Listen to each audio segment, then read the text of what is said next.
L'Église est un corps dont la tête est le Christ. Lorsqu'une communauté chrétienne est dans le besoin, tous les membres du corps ecclésial se mobilisent ainsi pour lui venir en aide.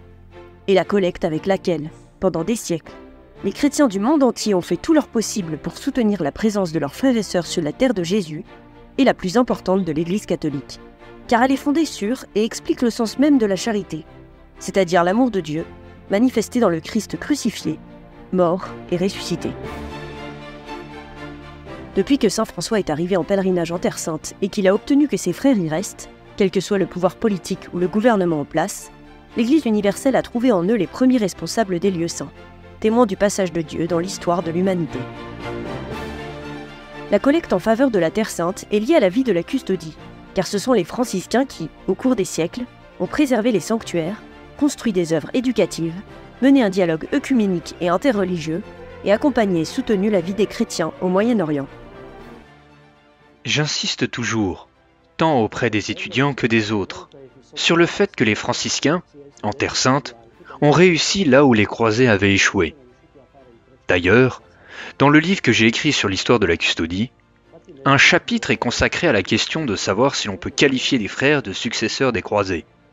Oui, nous pouvons utiliser ce langage, mais en gardant en tête la différence fondamentale entre les croisés et les frères, le pacifisme, la prière et la présence plutôt que l'épée. L'objectif principal des croisades était de préserver la sainteté des lieux. Et c'est ce que les frères ont réussi à faire, de manière pacifique. Cette présence en Terre Sainte, dans tous les lieux saints, confirme précisément cette prérogative de saint François, qui a voulu donner cette mission au monde catholique. Une mission qui est aussi la plus belle et la plus importante de toutes celles des frères mineurs. Cette collecte a toujours été, et encore plus aujourd'hui, d'une importance vitale. Le frère Narciso, historien et archiviste de la custodie de Terre Sainte, nous raconte l'évolution de cette institution qui implique toute l'Église et qui, surtout cette année, est décisive pour la sauvegarde et la protection des œuvres de la custodie de Terre Sainte. Il primo documento che abbiamo veramente che parla di una colletta fatta per la Terra Santa è del 1455. Le premier document que nous possédons qui parle de la collecte pour la Terre Sainte date de 1455. La bulle que nous avons ici est de Callistus III. Elle autorise les frères de la custodie à se rendre dans différents pays et à collecter de l'argent pour les lieux saints. Au fil des siècles, plusieurs bulles, émanant d'autres papes tels qu'Urbain VIII ou encore Pie VI, ont confirmé ces droits en ajoutant ou en spécifiant le moment où cette collecte pour la Terre Sainte devait être effectuée.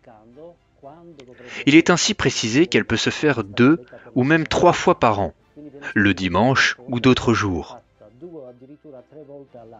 Dès le début, il n'est donc pas indiqué que la collecte doit avoir lieu le vendredi saint.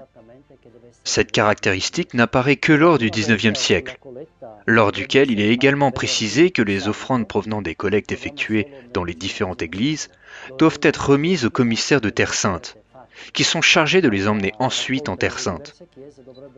Pour la custodie, les indications concrètes les plus importantes sont celles de la bulle de Paul VI, Nobis in animo. Celle-ci précise la façon dont la collecte doit être effectuée en 3 points. Dans quel but et de quelle manière, et par quelle distribution en Terre Sainte. Il faut savoir que 65% de la collecte du Vendredi Saint est destinée à la custodie, et 35% à d'autres œuvres et institutions en Terre Sainte. Ainsi, la majeure partie de la collecte du Vendredi Saint, celle qui est conservée, est consacrée aux œuvres sociales. 80% est ainsi envoyé aux écoles, aux paroisses, et ainsi de suite, tandis qu'une petite partie seulement est préservée pour les sanctuaires. Dans la bulle de Paul VI, il est précisé que l'on peut effectuer cette collecte un autre jour, à décider, par exemple, en fonction des ordinaires du lieu. Je pense toutefois que la collecte du Vendredi Saint, désormais connue dans le monde entier, est le meilleur choix. Elle est d'ailleurs également utilisée de cette manière pour des raisons théologiques et historiques.